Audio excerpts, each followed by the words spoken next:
Hi everyone, thank you for stopping by my studio, and I hope you like my video presentation on my YouTube channel.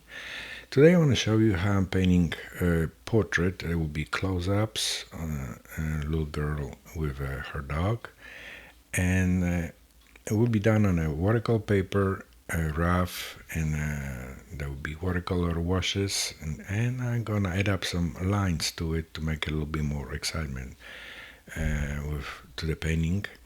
And let's see how I will do it, and let's see you in a easel. Okay, this is the painting I was talking about, and I'll show you how I did this painting. Did a lot sketching, sketching, and drawing again. I couldn't decide which way would be the best way, so that's why you see it, my dilemma. Didn't know which way to go. So finally I simplify and to show the what I want to do. Drawing is done. You can see my tools I was using for it. Now I'll be doing inking and using dipping pens and waterproof ink, burn umber. I want to keep a painting in the earth tone colors. Inking this moment allow me to decide at which line I'm taking. I mean the line of pencil. I couldn't decide at which way to go. So right now this is time for decision time. It's a way in this close-up you can see it. They are just choosing which way to go and which the way the drawing gonna be. As you can see on these close-ups, I don't follow the pencil lines. It's just like another time. Later on you will notice the drawing and the pencil lines plus ink lines. That will be part of the painting, so that's to give it a little bit more impression. This is right now a close-up of how I'm treating the eye of the dog. Well, inking is done. Now be first wash, and I'm using, like I said, I'll be using earth tone colors. This is how I decided to keep it kind of warm tone painting. And for this painting, I'll be using yellow ochre, raw umber, burnt sienna, Indian red, burnt umber, just like earth tone colors, and I make it a little soft and a little permanent red with alizarin crimson on the face. I forgot to mention that I'll be also using add up will be a lamp black to all those colors I mentioned before. Just a little lifting right now. I will spend a lot of time on the hair to make it a little like not fluffy, but a little bit more fuller.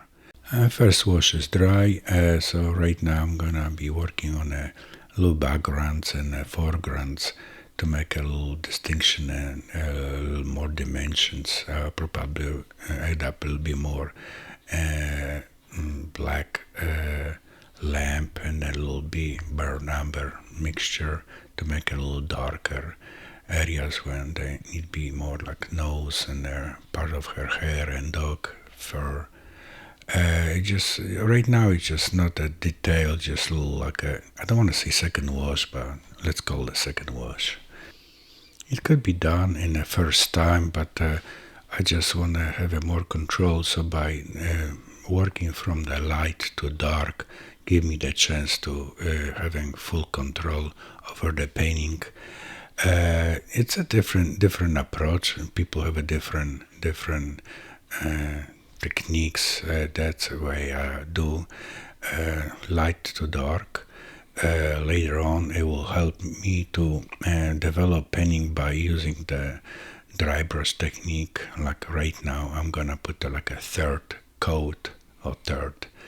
And second is left side of the painting will be light, right side will be darker, and I want to combine them. I want to like unify the dog and the owner, the little girl, together, sort of like showing the emotion, like you see it. They just want them being put together.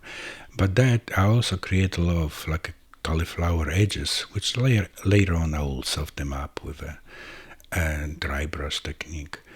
You can see in this close-ups, that's what I'm actually doing this, using dry brush technique. I'm using a brush which is mainly designed for acrylic painting or oil paintings, but for the watercolors allow me to kind of doing touch-ups, sort of like a pointillism, but let's call this dry brushing, and allow me to have a full control and over the painting, and what the area where I'm working at the moment is eye, and I can make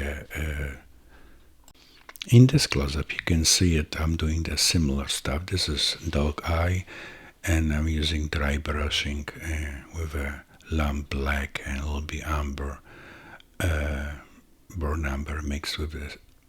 And like you see it gives me full control over the paint, and same way I have a full control of the brush, and I can develop slowly the way I want painting to go.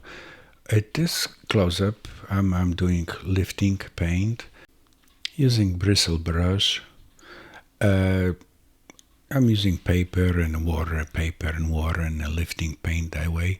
I'll be working on her hair and dog fur, allow me to develop the little hair the way I want it.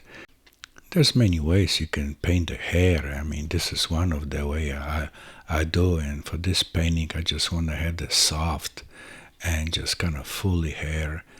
Now I'm doing dry brush and end up a little bit thickness to the hair, and I'll be continue for some time to do this.